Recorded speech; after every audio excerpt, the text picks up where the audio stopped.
Jill.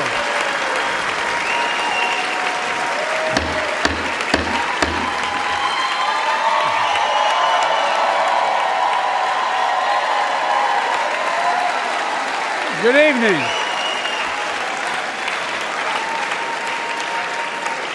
Good evening. If I were smart, I'd go home now.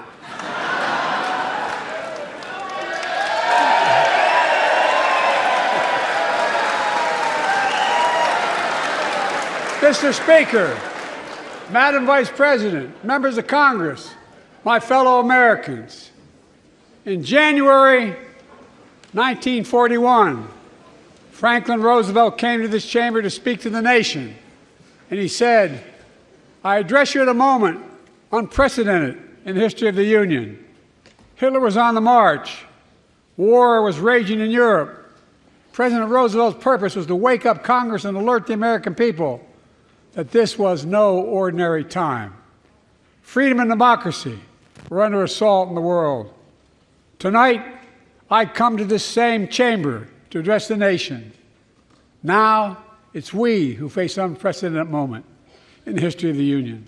And yes, my purpose tonight is to wake up the Congress and alert the American people that this is no ordinary moment either. Not since President Lincoln and the Civil War have freedom and democracy been under assault at home as they are today. What makes our moment rare is that freedom and democracy are under attack both at home and overseas at the very same time. Overseas, Putin of Russia is on the march, invading Ukraine and sowing chaos throughout Europe and beyond. If anybody in this room thinks Putin will stop at Ukraine, I assure you he will not.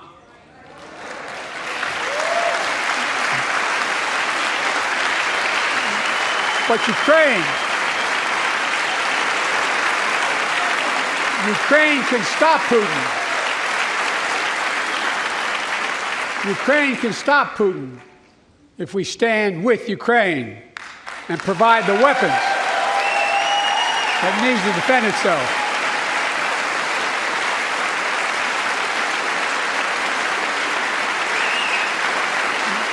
That is all Ukraine is asking.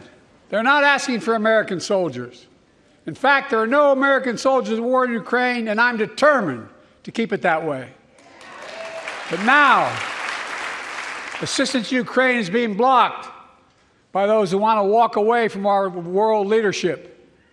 It wasn't long ago when a Republican president named Ronald Reagan thundered, "Mr. Gorbachev, tear down this wall." Now,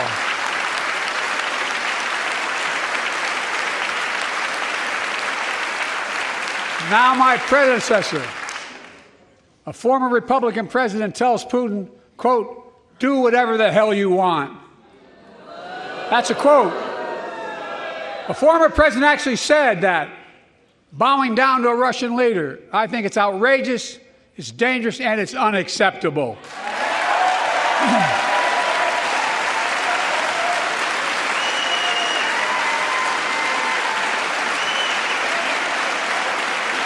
America is a founding member of NATO, the military alliance of democratic nations created after World War II to prevent war and keep the peace. And today, we've made NATO stronger than ever. We welcomed Finland to the alliance last year. And just this morning, Sweden officially joined, and their minister is here tonight. Can they stand up? Welcome. Welcome, welcome, welcome.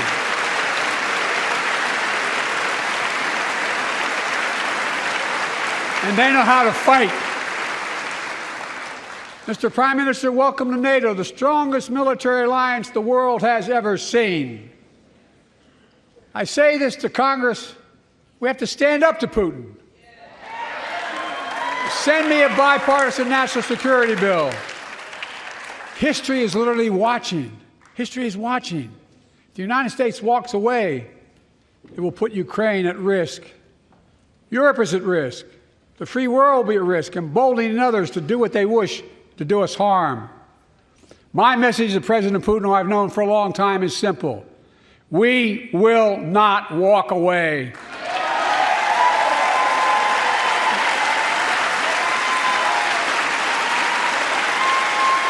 We will not bow down.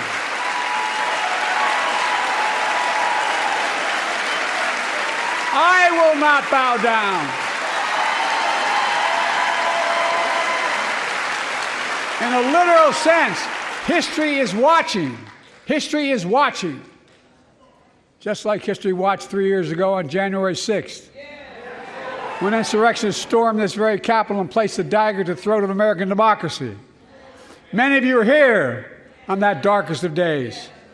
We all saw with our own eyes the insurrectionists were not patriots. They'd come to stop the peaceful transfer of power, to overturn the will of the people.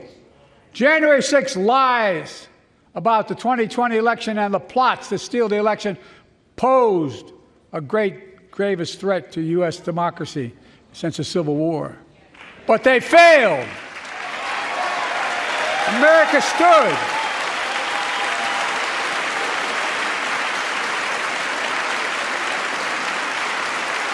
America stood strong, and democracy prevailed.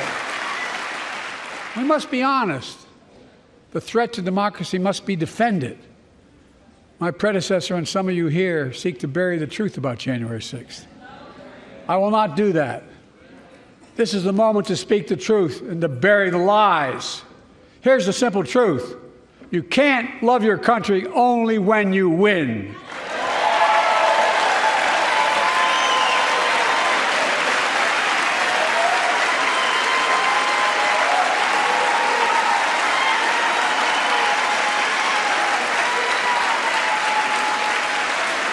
As I've done ever since being elected to office, I ask all of you without regard to party to join together and defend democracy.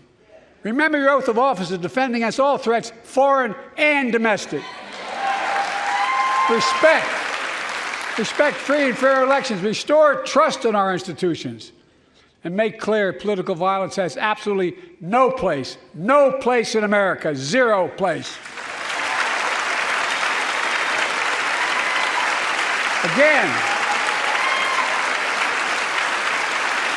it's not hyperbole to suggest history is watching. We're watching. Your children and grandchildren will read about this day and what we do. History is watching another assault on freedom. Joining us tonight is Latoya Beasley, a social worker from Birmingham, Alabama. 14 months ago, she and her husband welcomed a baby girl thanks to the miracle of IVF. She scheduled treatments to have that second child, but the Alabama Supreme Court shut down IVF treatments across the state, unleashed by a Supreme Court decision overturning Roe v. Wade. She was told her dream would have to wait. What her family had got through should never have happened. Unless Congress acts, it could happen again. So tonight, let's stand up for families like hers. To my friends across the aisle, don't keep this waiting any longer. Guarantee the right to AVF. Guarantee it nationwide.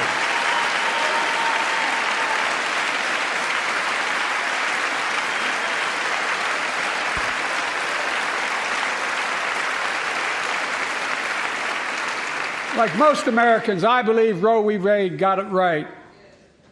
I thank Vice President Harris for being an incredible leader, defending reproductive freedom, and so much more.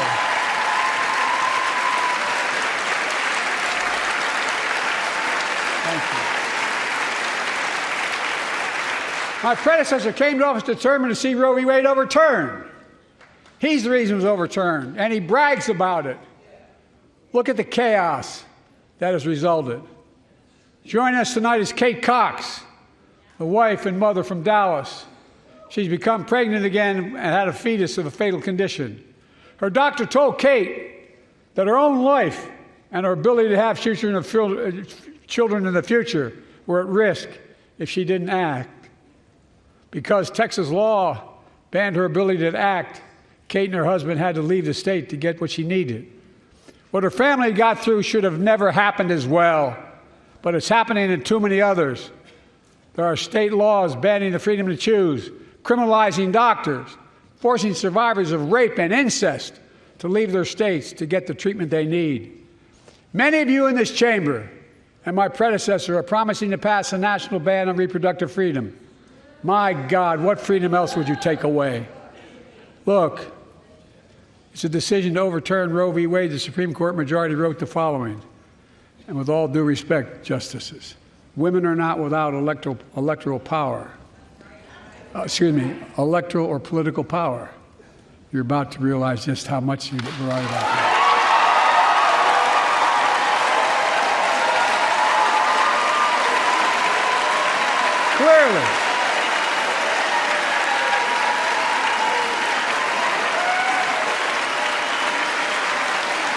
Clearly,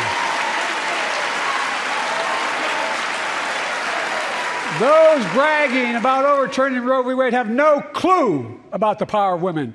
But they found out when reproductive freedom was on the ballot. We won in 2022 and 2020, and we'll win again in 2024.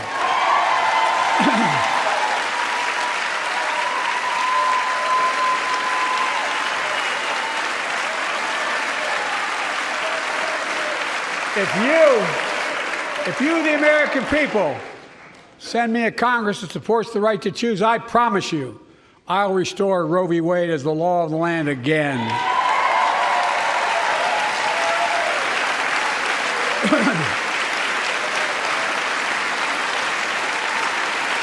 Folks, America cannot go back. I'm here tonight to show what I believe is the way forward, because I know how far we come. 4 years ago next week, before I came to office, the country was hit by the worst pandemic and the worst economic crisis in a century. Remember the fear, record losses? Remember the spikes in crime and the murder rate, raging virus that took more than 1 million American lives, of loved ones, millions left behind? A mental health crisis of isolation and loneliness. A president, my predecessor, failed the most basic presidential duty that he owes to American people, the duty to care. I think that's unforgivable. I came to office determined to get us through one of the toughest periods in the nation's history. We have. It doesn't make news in 1,000 cities and towns. The American people are writing the greatest comeback story never told.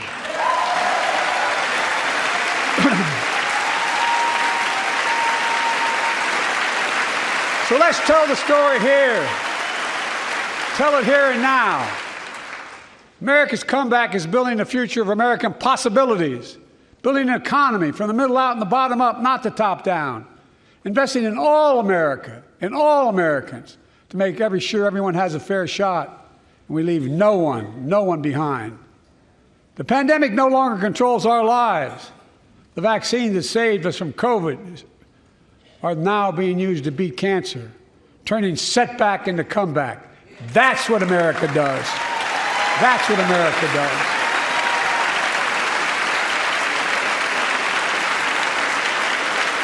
Folks, my inherited economy is on the brink. Now our economy is literally the envy of the world. 15 million new jobs in just 3 years, a record, a record.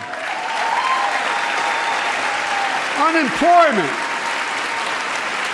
at 50-year lows. A record 16 million Americans are starting small businesses, and each one is a literal act of hope. With historic job growth and small business growth for Black and Hispanics and Asian Americans, 800,000 new manufacturing jobs in America and counting. Where is it written we can't be the manufacturing capital of the world? We are, we will. More people have health insurance today. More people have health insurance today than ever before. The racial wealth gap is as small as it's been in 20 years. Wages keep going up, inflation keeps coming down. Inflation has dropped from 9% to 3%, the lowest in the world, and tending lower.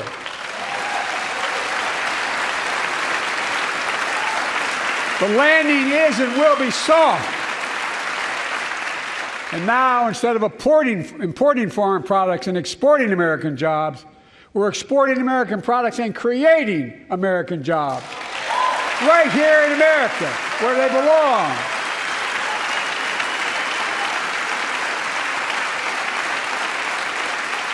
And it takes time, but the American people are beginning to feel it.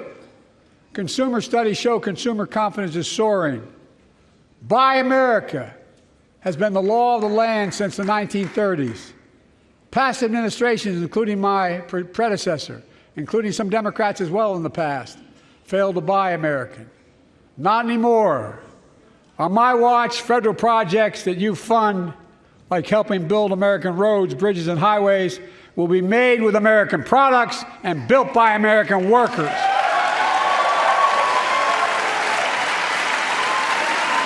Creating good-paying American jobs.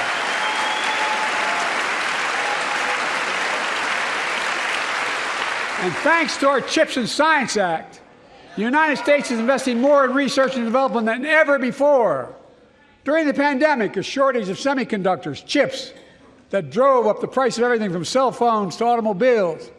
And by the way, we invented those chips right here in America. Well, instead of having to import them, private companies are now investing billions of dollars to build new chip factories here in America, creating tens of thousands of jobs. Many of those jobs paying $100,000 a year and don't require a college degree.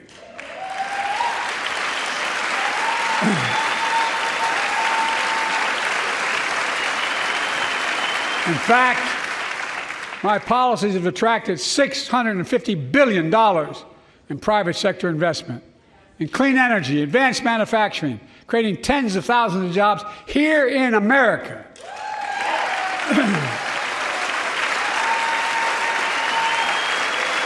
And thanks to our bipartisan infrastructure law, 46,000 new projects have been announced all across your communities. And by the way, I noticed some of you strongly voted against it, or they're cheering on that money coming in. I like it.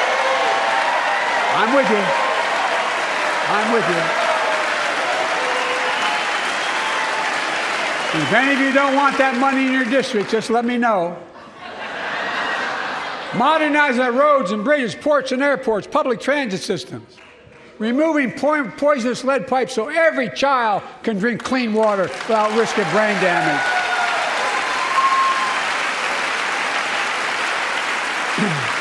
Providing affordable high-speed internet for every American, no matter where you live, urban, suburban, or rural communities, in red states and blue states. Record investments in tribal communities. Because of my investment in family farms, because I invested in family farms led by my Secretary of Agriculture, who knows more about this than anybody I know, we're better able to stay in the family for those farms and their children and grandchildren won't have to leave home to make a living.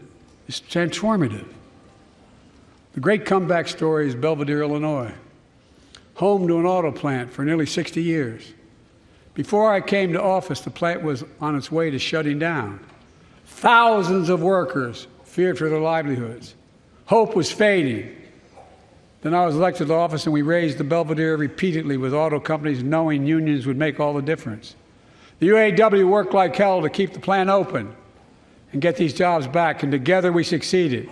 Instead of auto factories shutting down, auto factories reopening, and new state-of-the-art battery factories being built to power those cars there at the same.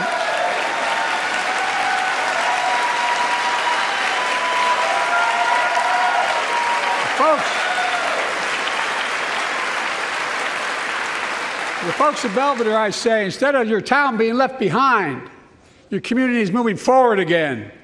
Because instead of watching auto jobs of the future go overseas, 4,000 union jobs with higher wages are building the future in Belvedere right here in America.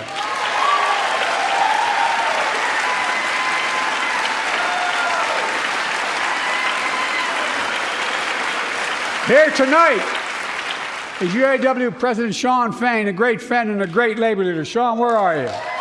Stand up.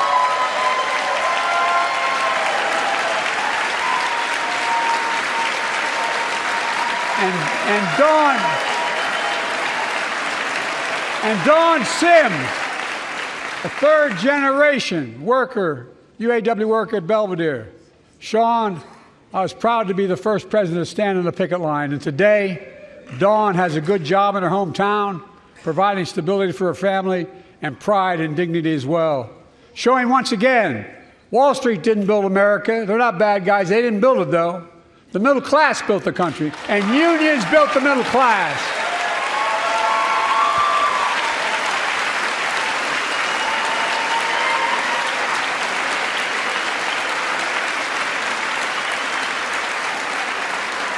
I say to the American people, when America gets knocked down, we get back up.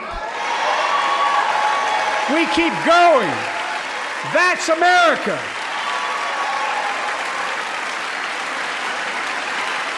That's you, the American people. It's because of you America's coming back. It's because of you our future is brighter. It's because of you that tonight we can proudly say the state of our union is strong and getting stronger.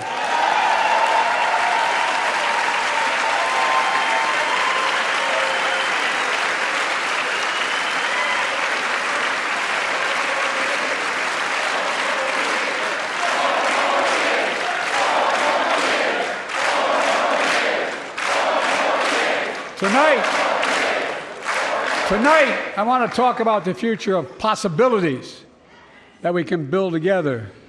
A future where the days of trickle-down economics are over, and the wealthy and the biggest corporations no longer get all the tax breaks. And by the way, I understand corporations. I come from a state that has more corporations invested than every one of your states in the state of the United States combined. And I represented it for 36 years. I'm not anti-corporation, but I grew up in a home where trickle-down economics didn't put much on my dad's kitchen table. That's why I determined to turn things around so middle class does well. When they do well, the poor have a way up and the wealthy still do very well. We all do well. And there's more to do to make sure you're feeling the benefits of all we're doing. Americans pay more for prescription drugs than anywhere in the world. It's wrong, and I'm ending it.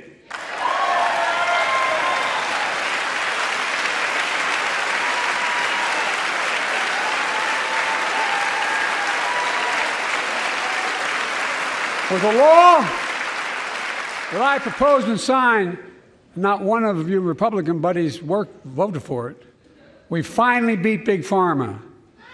Instead of paying $400 a month or thereabouts for insulin with diabetes, and it only costs $10 to make, they only get paid $35 a month now and still make a healthy profit. And I want to, but what to do next? I want to cap the cost of insulin at $35 a month for every American who needs it. Everyone.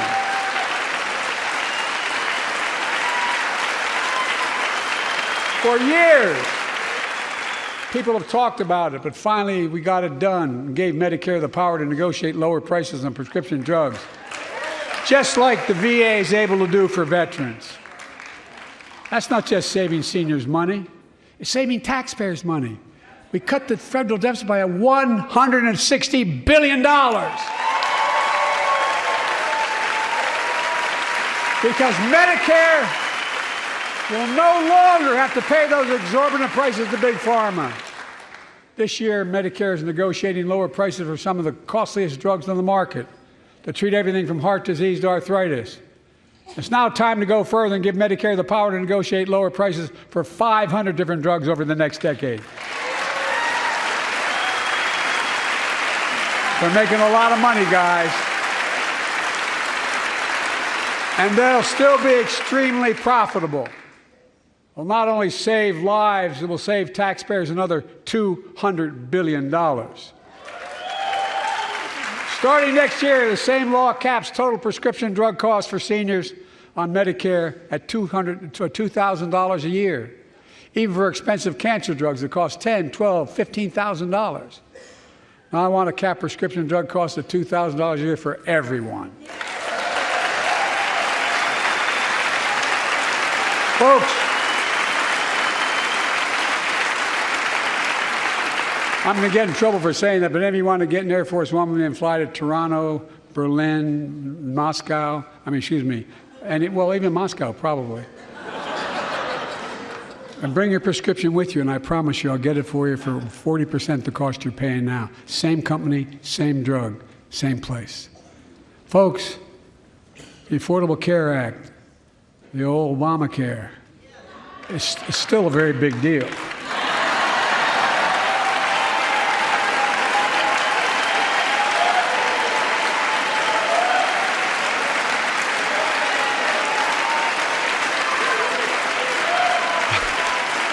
Over 100 million of you can no longer be denied health insurance because of pre-existing condition. But my predecessor and many in this chamber want to take this prescription drug away by repealing the Affordable Care Act. I'm not going to let that happen. We stopped you 50 times before, and we'll stop you again. In fact, I'm not only protecting it, I'm expanding it. They enacted tax credits of $800 per person per year, reduce health care costs for millions of working families. That tax credit expires next year. I want to make that savings permanent.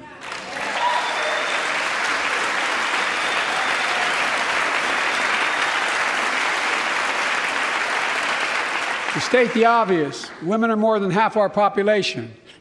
But research on women's health has always been underfunded. That's why we're launching the first ever White House initiative on women's health research, led by Jill, doing an incredible job as First Lady.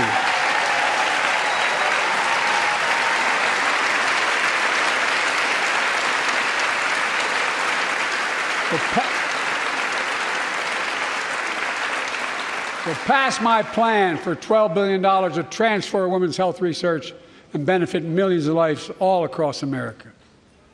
I know the cost of housing is so important to you. If inflation keeps coming down, mortgage rates will come down as well, and the Fed acknowledges that. But I'm not waiting. I want to provide an annual tax credit that will give Americans $400 a month for the next 2 years as mortgage rates come down, to put toward their mortgages when they buy their first home or trade up for a little more space. Just for 2 years.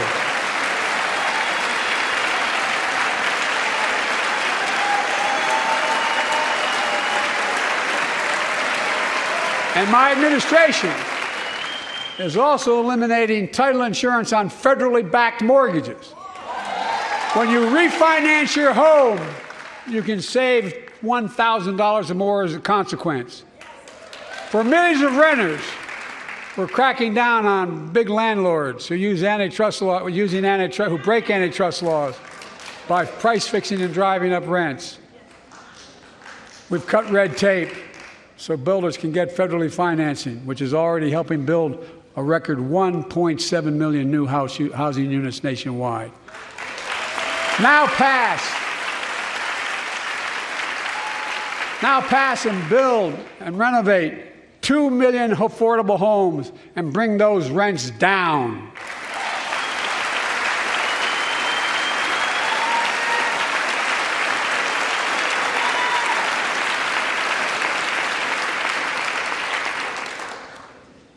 To remain the strongest economy in the world, we need to have the best education system in the world. And I suspect all of you, want to give every child, a good start by providing access to preschool for 3 and 4 years old. You know, I think I pointed out last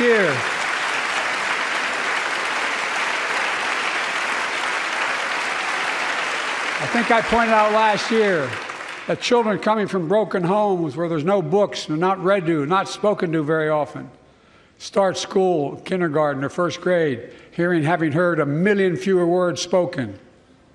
Well, studies show that children who go to preschool are nearly 50% more likely to finish high school, go on to earn a 2- and 4-year degree, no matter what their background is.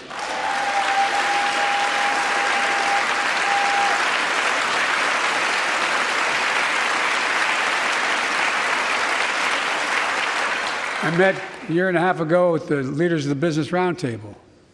They were mad that they were angry, they were discussing why I wanted to spend money on education. I pointed out to them as vice president, I met with over 182 of those folks. Don't hold me to the exact number. And I asked them what they need most, the CEOs. And you've had the same experience on both sides of the aisle. They say a better educated workforce, right? So I looked at them, and I say, I come from Delaware. DuPont used to be the 8th largest corporation in the world. And every new enterprise they bought, they educated the workforce to that enterprise. But none of you do that anymore. Why are you angry with me providing you the opportunity for the best educated workforce in the world? And they all looked at me and said, I think you're right. I want to expand high-quality tutoring and summer learning to see that every child learns to read by 3rd grade.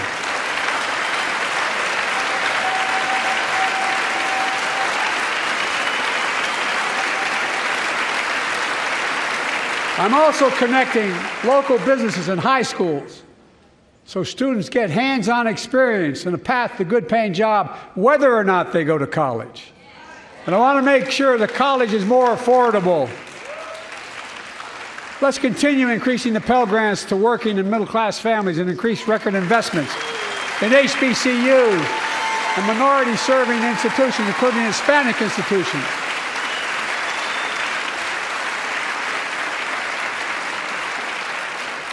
When I was told I couldn't universally just change the way in which we dealt with student loans, I fixed 2 student loan programs that already existed to reduce the burden of student debt for nearly 4 million Americans, including nurses, firefighters, and others in public service. Like Keenan Jones, a public educator from Minnesota, who's here with us tonight. Keenan, where are you? Keenan, thank you. He's educated hundreds of students so they can go to college. Now he's able to help, after debt forgiveness, get his own daughter to college.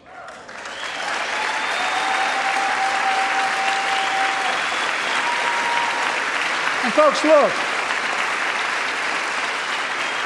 such relief is good for the economy because folks are now able to buy a home, start a business, start a family. While we're at it, I want to give public school teachers a raise.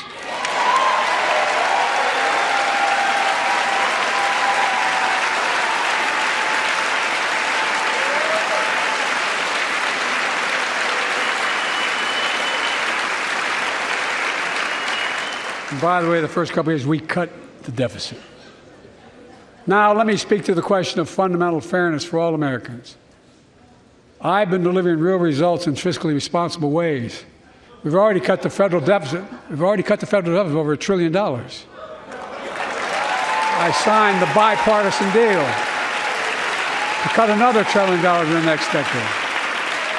It's my goal to cut the federal deficit another $3 trillion by making big corporations and very wealthy finally beginning to pay their fair share.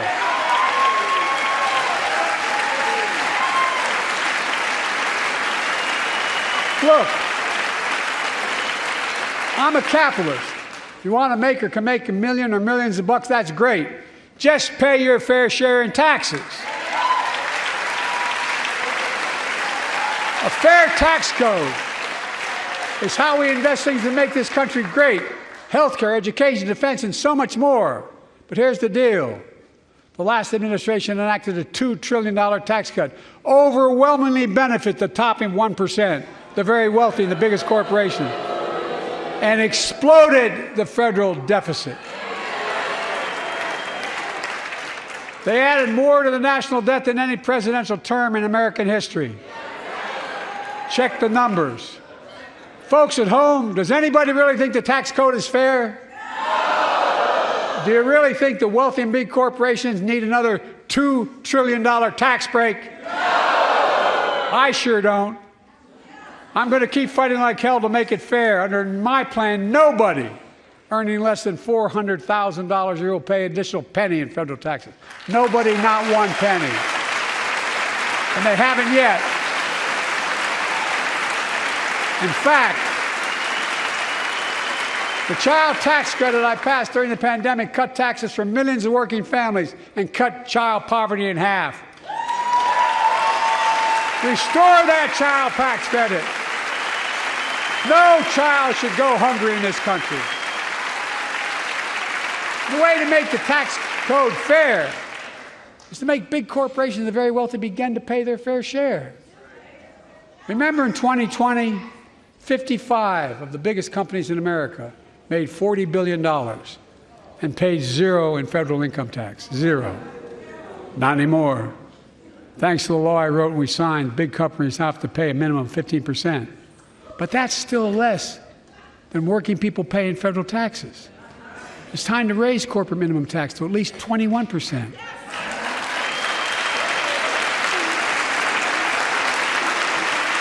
So every big corporation finally begins to pay their fair share. I also want to end tax breaks for big pharma, big oil, private jets, massive executive pay when it's only supposed to be $1 million that could be deducted. They can pay them $20 million if they want, but deduct $1 million. End it now. You know, there are 1,000 billionaires in America. You know what the average federal tax is for those billionaires? No. They're making great sacrifices, 8.2%. That's far less than the vast majority of Americans pay. No billionaire should pay a lower federal tax rate than a teacher, a sanitation worker, or a nurse.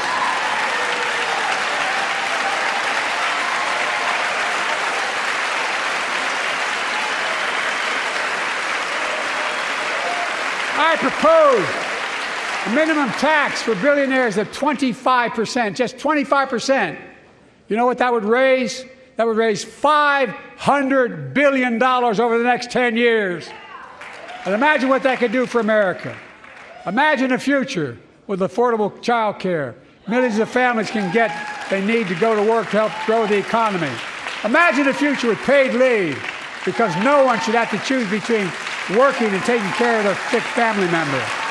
Imagine the future of home care and elder care and people living with disabilities so they can stay in their homes and family caregivers can finally get the pay they deserve.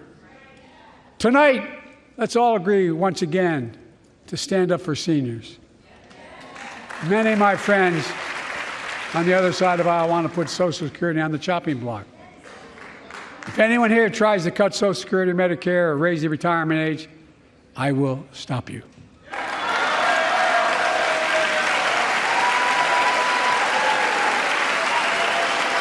The working people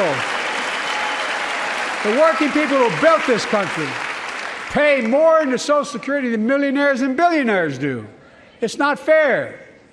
We have two ways to go. Republicans can cut Social Security and give more tax breaks to the wealthy. That's the proposal. Oh, no. You guys don't want another $2 trillion tax cut? I kind of thought that's what your plan was.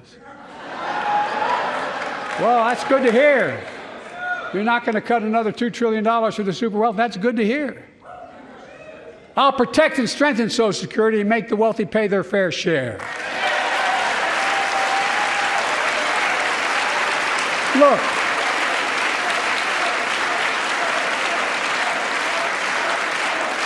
too many corporations raise prices to pad their profits, charging more and more for less and less. That's why we're cracking down on corporations that engage in price gouging and deceptive pricing, from food to health care to housing. In fact, the snack companies think you won't notice if they change the size of the bag and put a hell of a lot fewer, same size bag, put fewer chips in it. No, I'm not joking. It's called shrinkflation. Pass Bobby Casey's bill and stop this. I really mean it.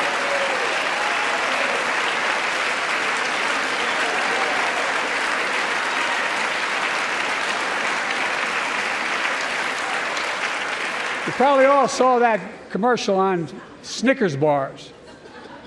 You get charged the same amount, and you got about, 10% fewer Snickers in it. Look, I'm also getting rid of junk fees, those hidden fees at the end of your bill that are there without your knowledge. My administration announced we're cutting credit card late fees from $32 to $8. Banks and credit card companies are allowed to charge what it costs them to instigate the collection. And that's more a hell of a lot like $8.30-some. They don't like it. The credit card companies don't like it. But I'm saving American families $20 billion a year with all the junk fees I'm eliminating. Folks at home, that's why the banks are so mad. It's $20 billion in profit. I'm not stopping there. My administration has proposed rules to make cable, travel, utilities, and online ticket sellers tell you the total price up front so there are no surprises. It matters. It matters. And so does this. In November, my team began serious negotiation with a bipartisan group of senators.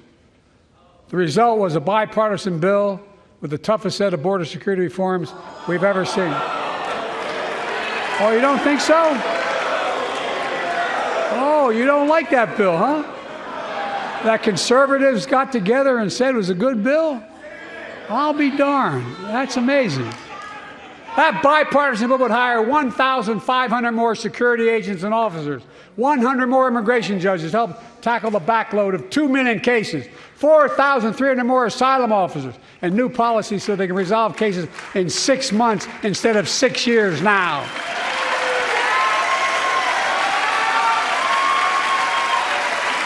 What are you against? 100 more high-tech drug detection machines to significantly increase the ability to screen and stop vehicles smuggling fentanyl into America. That's killing thousands of children. This bill would save lives and bring order to the border. It will also give me and any new president new emergency authority to temporarily shut down the border when the number of migrants at the border is overwhelming. The Border Patrol Union has endorsed this bill. The Federal Chamber of Commerce is, yeah. You're saying low. Look at the facts. I know you know how to read.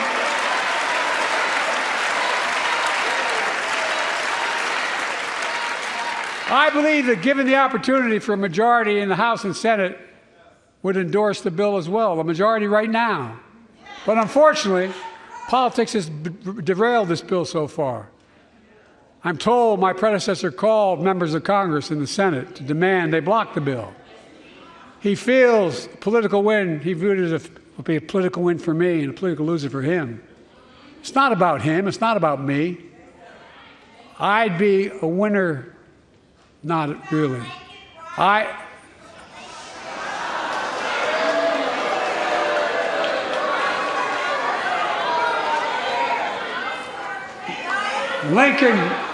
Lincoln Riley, an innocent young woman who was killed by an illegal. That's right. But how many of the thousands of people being killed by illegals? To her parents, I say, my heart goes out to you, having lost children myself. I understand. But look, if we change the dynamic at the border, people pay these smugglers $8,000 to get across the border because they know if they get by and let into the country, it's 6 to 8 years before they have a hearing.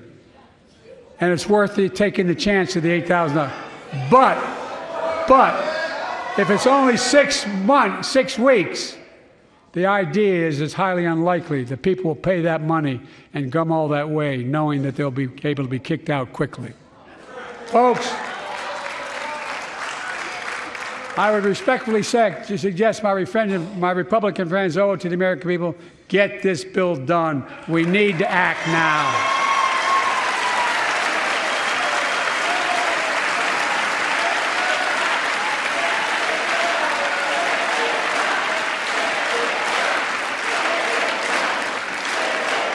And if my predecessor is watching, instead of paying politics and pressuring members of Congress to block the bill, join me in telling the Congress to pass it.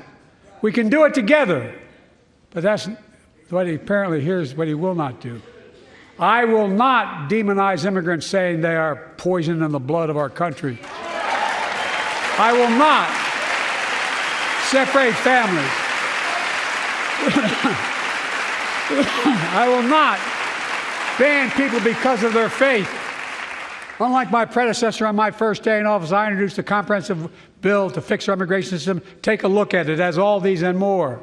Secure the border. Provide a pathway to citizenship for dreamers, and so much more. But unlike my predecessor, I know who we are as Americans. We're the only nation in the world with a heart and soul that draws from old and new. Home to Native Americans, whose ancestors have been here for thousands of years. Home to people of from every place on earth. They came freely. Some came in chains. Some came when famine struck, like my ancestral family in Ireland. Some to flee persecution, to chase dreams that are impossible anywhere but here in America. That's America. And we all come from somewhere, but we're all Americans.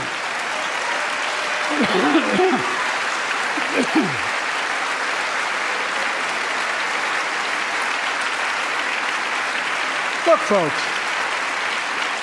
we have a simple choice. We can fight about fixing the border, or we can fix it. I'm ready to fix it. Send me the border bill now.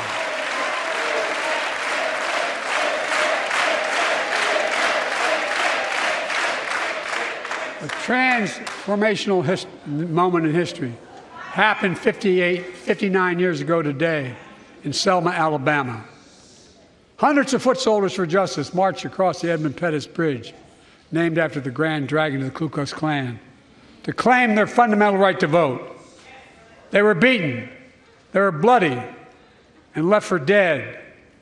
Our late friend and former colleague, John Lewis, was on that march. We miss him.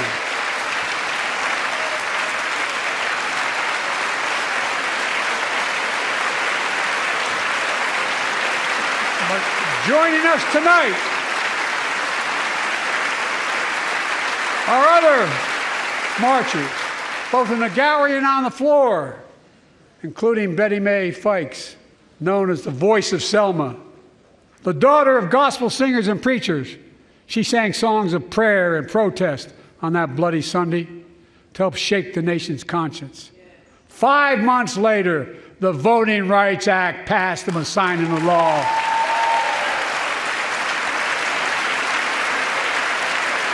Thank you. Thank you, thank you, thank you.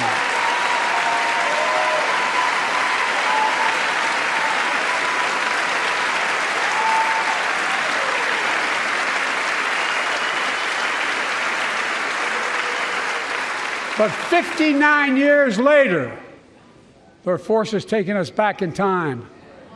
Voter suppression, election subversion, unlimited dark money, extreme gerrymandering. John Lewis is a great friend to many of us here. But if you truly want to honor him and all the heroes who marched with him, then it's time to do more than talk. Pass the Freedom to Vote Act, the John Lewis Voting Rights Act.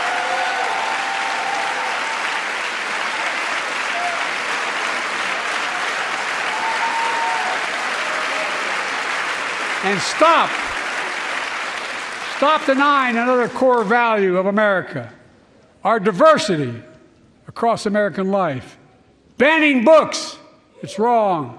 Instead of erasing history, let's make history. I want to protect fundamental rights.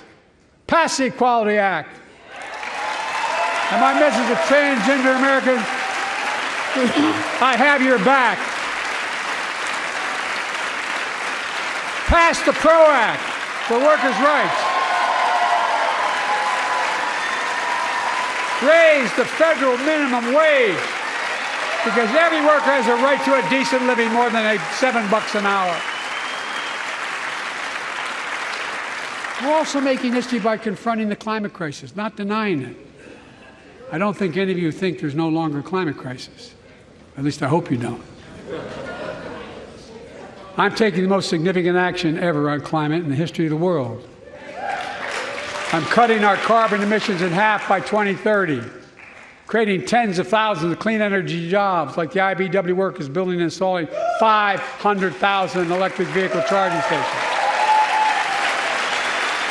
conserving 30% of America's lands and waters by 2030, and taking action on environmental justice, fence-line communities smothered by the legacy of pollution. And patterned after the Peace Corps and AmeriCorps, I launched the Climate Corps to put 20,000 young people to work in the forefront of our clean energy future. I'll triple that number in a decade.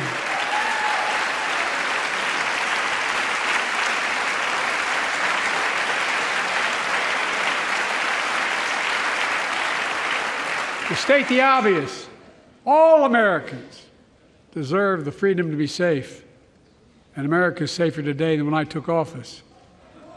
The year before I took office, murder rates went up 30%.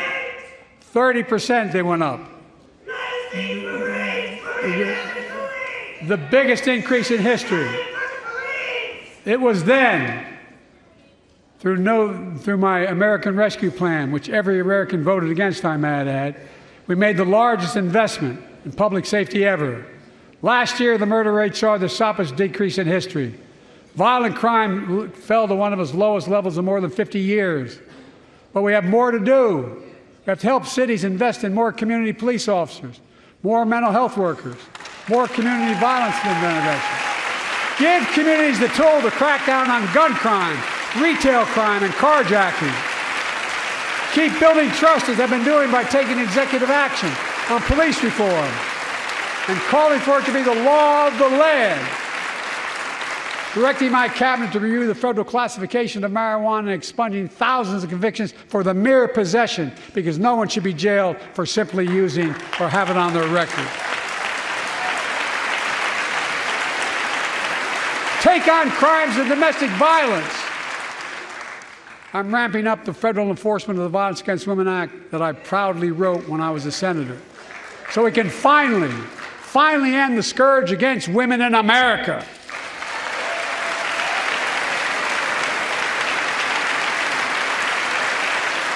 There are other kinds of violence I want to stop. With us tonight is Jasmine, whose 9-year-old sister Jackie was murdered with 21 classmates and teachers in an elementary school in Uvalde, Texas. Very soon after that happened, Jill and I went to Uvalde for a couple of days. We spent hours and hours with each of the families. We heard their message, so everyone in this room, in this chamber, could hear the same message. The constant refrain, and I was there for hours meeting with every family. They said, do something. Do something. Well, I did do something by establishing the first ever Office of Gun Violence Prevention in the White House, that the Vice President is leading the charge. Thank you for doing it.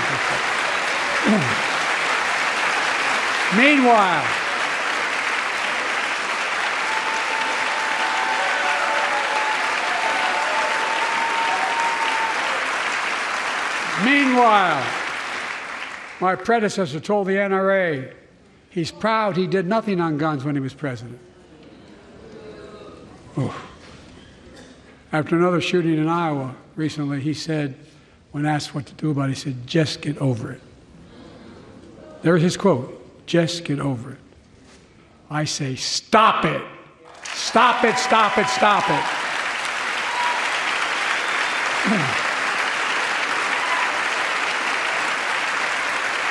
I'm proud we beat the NRA when I signed the most significant gun safety law in nearly 30 years because of this Congress. We now must beat the NRA again. I'm demanding a ban on assault weapons and high-capacity magazines. Pass universal background checks. None of this. I taught the Second Amendment for 12 years. None of this violates the Second Amendment or vilifies responsible gun owners. You know, as we manage challenges at home, we're also managing crises abroad, including in the Middle East. I know the last 5 months have been gut-wrenching for so many people, for the Israeli people, for the Palestinian people, and so many here in America. This crisis began on October 7th with a massacre by a terrorist group called Hamas, as you all know. 1,200 innocent people, women and girls, men and boys, slaughtered after enduring sexual violence.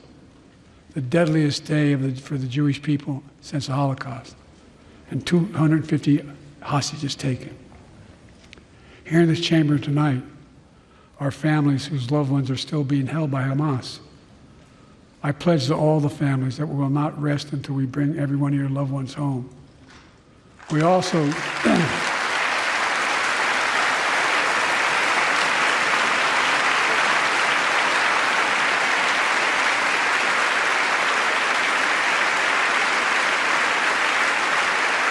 We will also work around the clock to bring home Evan and Paul, Americans being unjustly detained by the Russians and others around the world. Israel has the right to go after Hamas. Hamas ended this conflict by releasing hostages, laying down arms, could end it by releasing the hostages, laying down arms, and surrendering those responsible for October 7th. But Israel has Israel has an added burden because Hamas hides and operates among the civilian population like cowards, under hospitals, daycare centers, and all the like. Israel also has a fundamental responsibility, though, to protect innocent civilians in Gaza.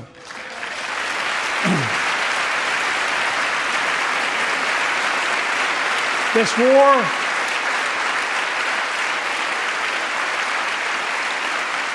has taken a greater toll on innocent civilians than all previous wars in Gaza combined.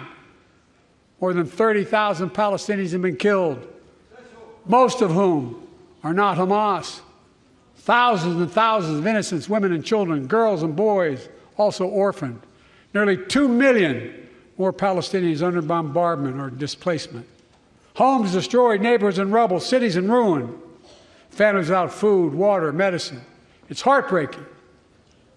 I've been working nonstop to establish an immediate ceasefire that would last for 6 weeks to get all the prisoners released, all the hostages released, to get the hostages home and ease the intolerable and humanitarian crisis and build toward an enduring, something more enduring.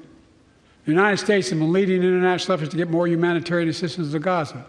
Tonight, I'm directing the U.S. military to lead an emergency mission to establish a temporary pier in the Mediterranean on the coast of Gaza that can receive large shipments carrying food, water, medicine, and temporary shelters. No U.S. boots will be on the ground. A temporary pier will enable a massive increase in the amount of humanitarian assistance getting into Gaza every day.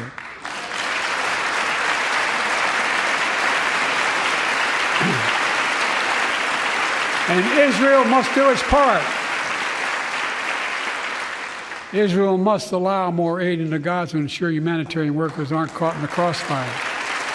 And they're announcing they're going to have a crossing in northern Gaza. To the leadership of Israel, I say this: humanitarian assistance cannot be a secondary consideration or a bargaining chip. Protecting and saving innocent lives has to be a priority.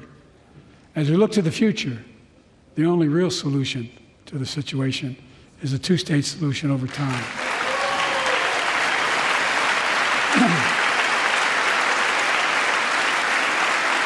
And I say this as a lifelong supporter of Israel. My entire career, no one has a stronger record with Israel than I do. I challenge any of you here. I'm the only American president of Israel in wartime. But there is no other path that guarantees Israel's security and democracy. There is no other path that guarantees Palestinians can live in peace with peace and dignity. And there's no other path that guarantees peace between Israel and all of its neighbors, including Saudi Arabia, with whom I'm talking. Creating stability in the Middle East also means containing the threat posed by Iran. That's why I built a coalition of more than a dozen countries to defend international shipping and freedom of navigation in the Red Sea. I've ordered strikes to degrade the Houthi capability and defend U.S. forces in the region.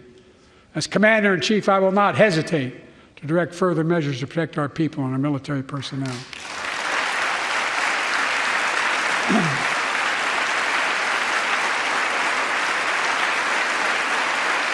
For years, I've heard many of my Republican and Democratic friends say that China is on the rise and America's falling behind.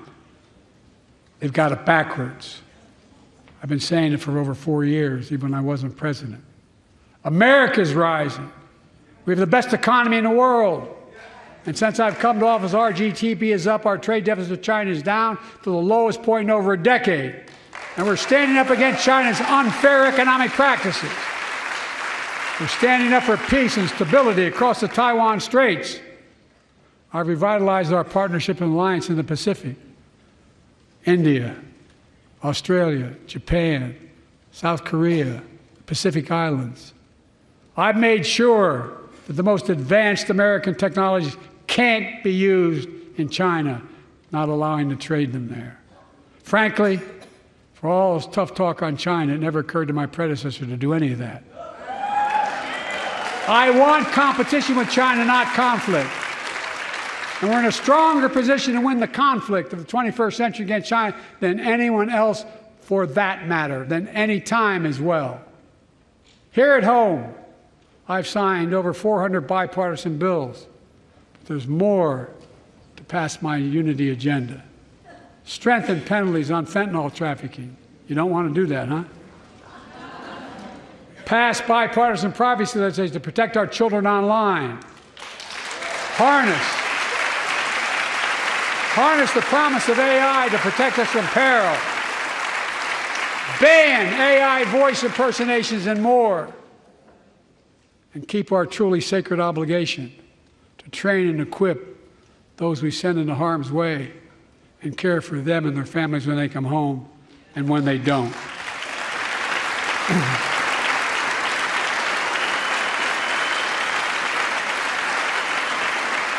That's why the song Support and Help of Dennis and the VA, I signed the PACT Act. One of the most significant laws ever, helping millions of veterans exposed to toxins who now are battling more than 100 different cancers. Many of them don't come home, but we owe them and their families support. We owe it to ourselves to keep supporting our new health research agency called ARPA-H, and remind us that we can do big things like end cancer as we know it, and we will.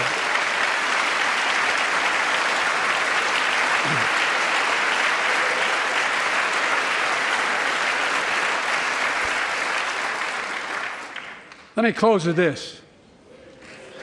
Yay.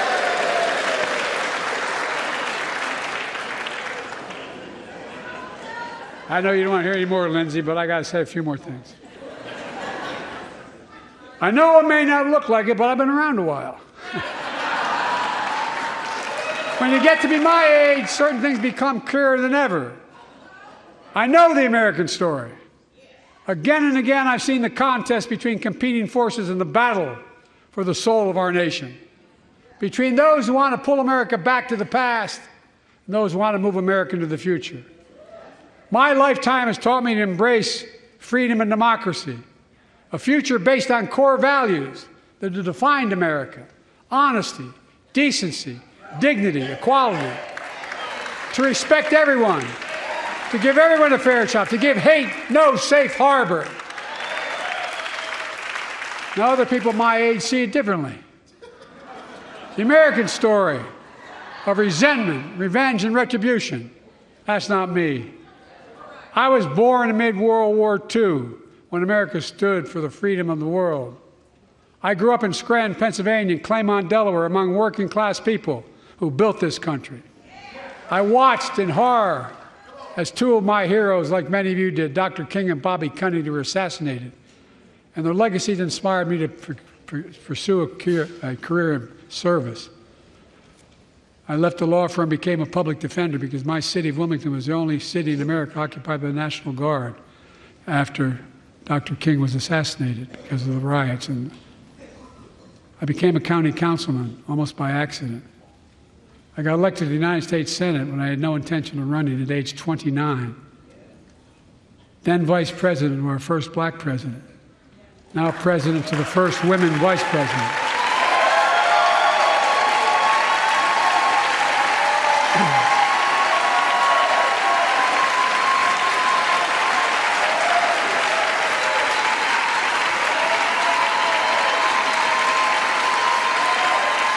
In my career, I've been told I was too young.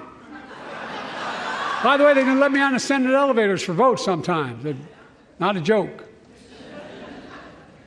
And I've been told I'm too old. Whether young or old, I've always known what endures. I've known our North Star.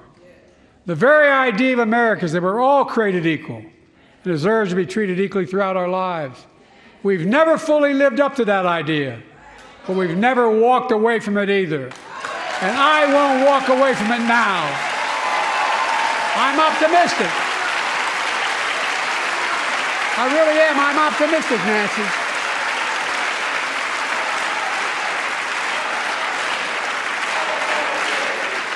My fellow Americans,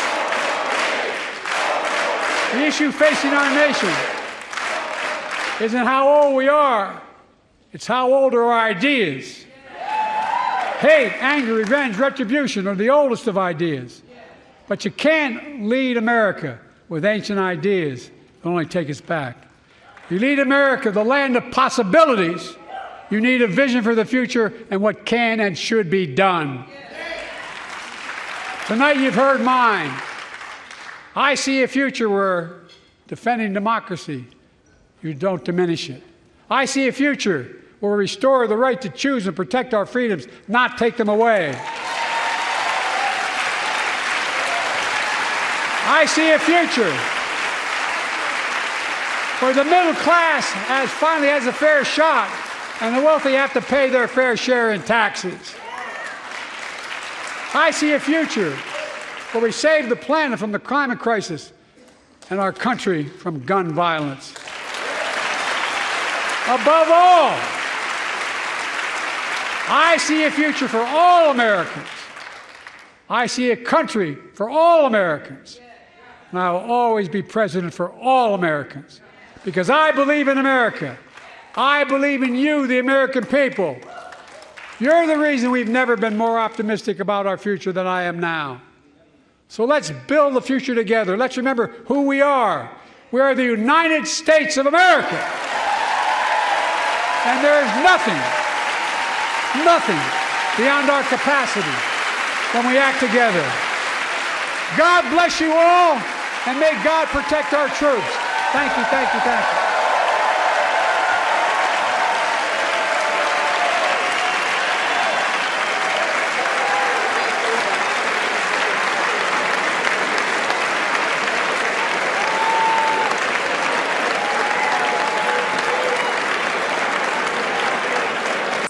It's where we share the good, the bad, and the ugly of our days.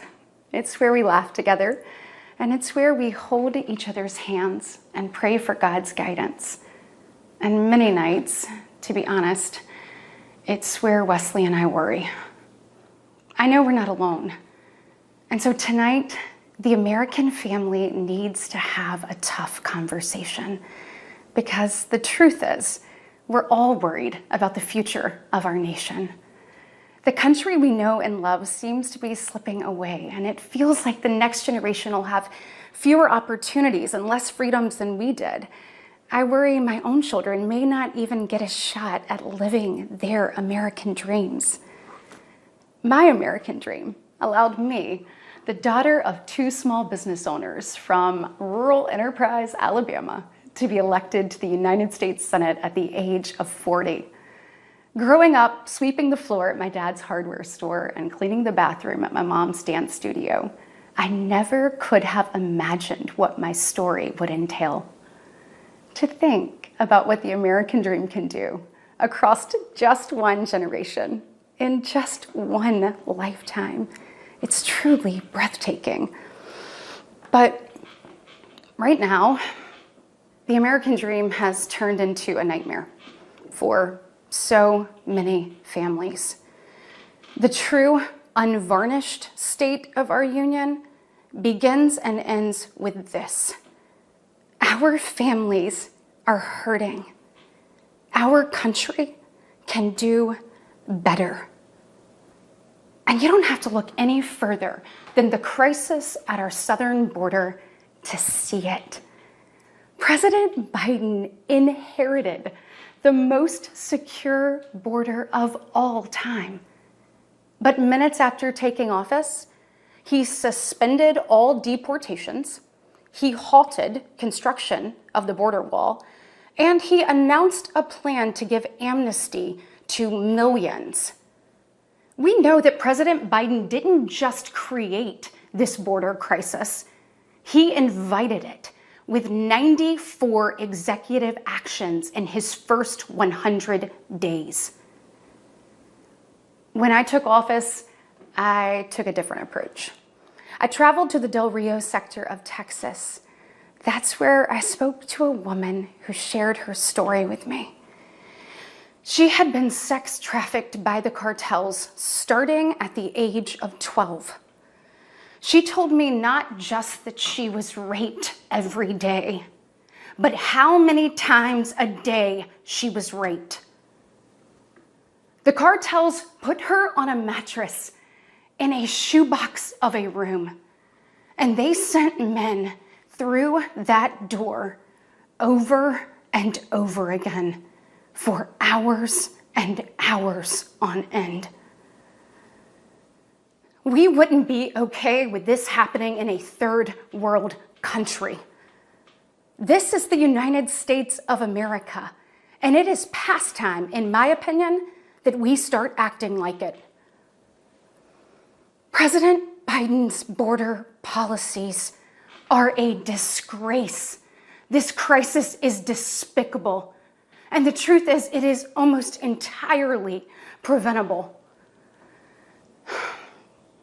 From fentanyl poisonings to horrific murders, there are empty chairs tonight at kitchen tables just like this one because of President Biden's senseless border policies. Just think about Laken Riley. In my neighboring state of Georgia, this beautiful 22-year-old nursing student went out on a jog one morning, but she never got the opportunity to return home. She was brutally murdered by one of the millions of illegal border crossers President Biden chose to release into our homeland. Y'all, as a mom, I can't quit thinking about this. I mean, this could have been my daughter. This could have been yours. And tonight, President Biden finally said her name. But he refused to take responsibility for his own actions. Mr. President, enough is enough. Innocent Americans are dying, and you only have yourself to blame. Fulfill your oath of office, reverse your policies, end this crisis, and stop the suffering. Sadly, we know that President Biden's failures don't stop there. His reckless spending dug our economy into a hole and sent the cost of living through the roof. We have the worst inflation in 40 years and the highest credit card debt in our nation's history. Let that sink in.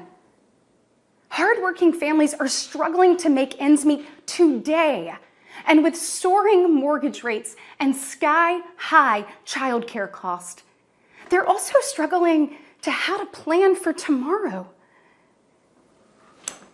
The American people are scraping by, while President Biden proudly proclaims that Bidenomics is working. Goodness, y'all, bless his heart, we know better. I'll never forget stopping at a gas station in Chilton County one evening. The gentleman working the counter told me that after retiring, he had to pick up a job in his 70s so that he didn't have to choose between going hungry or going without his medication. He said, I did everything right. I did everything I was told to do. I worked hard, I saved, I was responsible. He's not alone. I hear similar concerns from fellow parents, whether I am walking with my friends or whether I'm at my kids' games.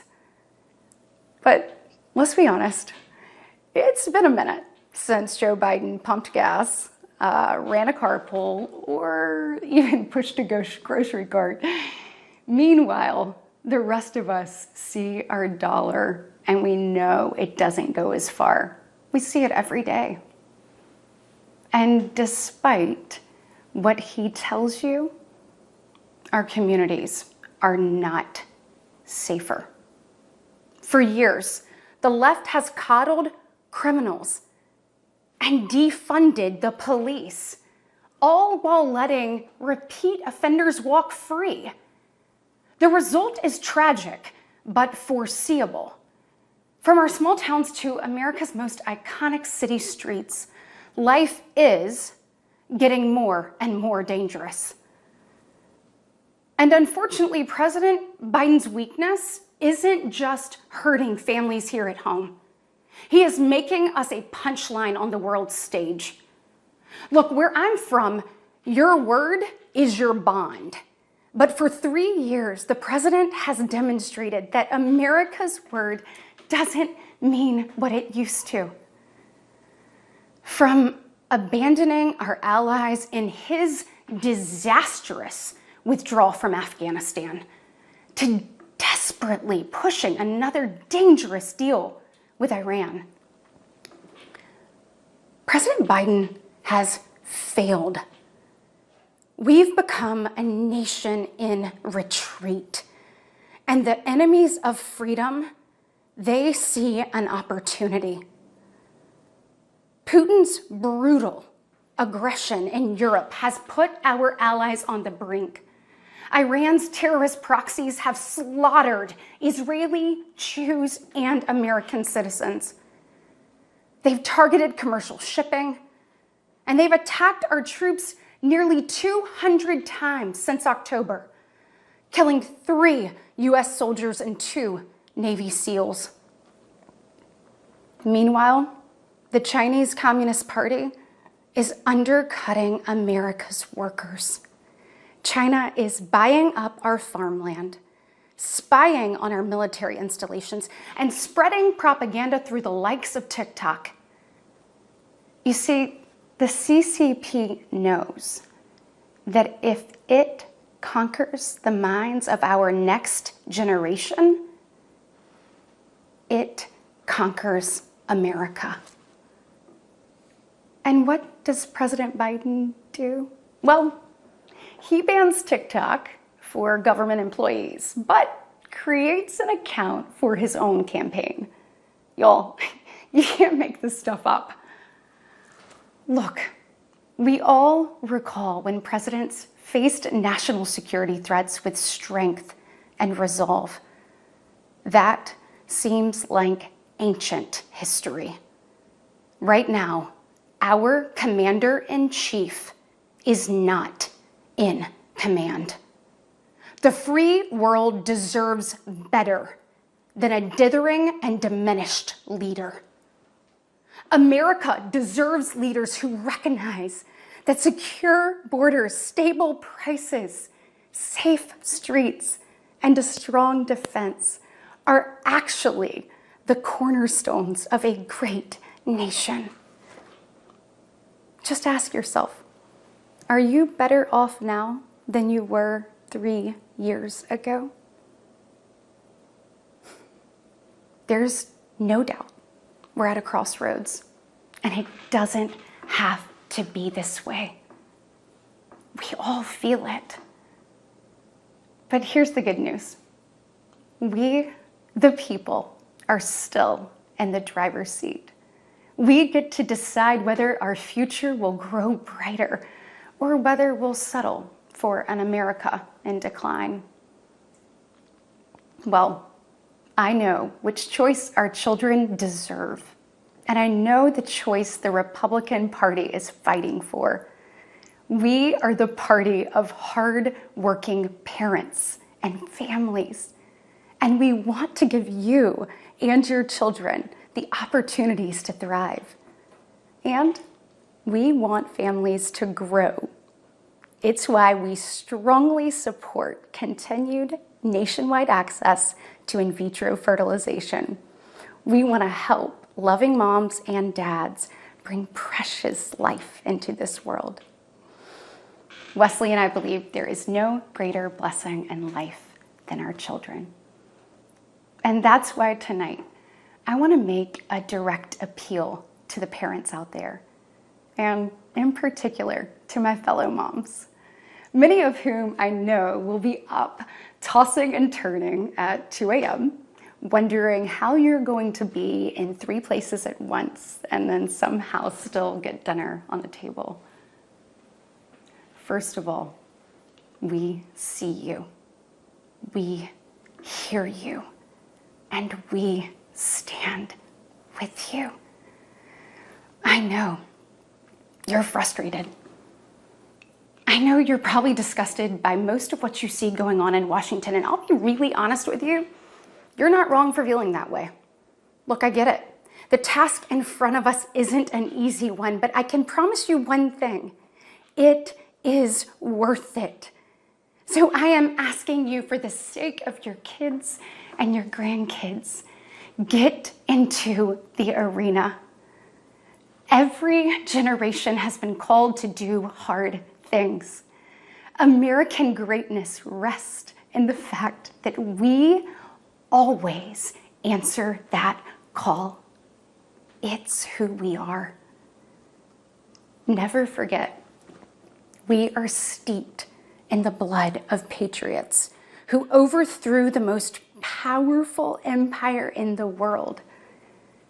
We walk in the footsteps of pioneers who tamed the wild.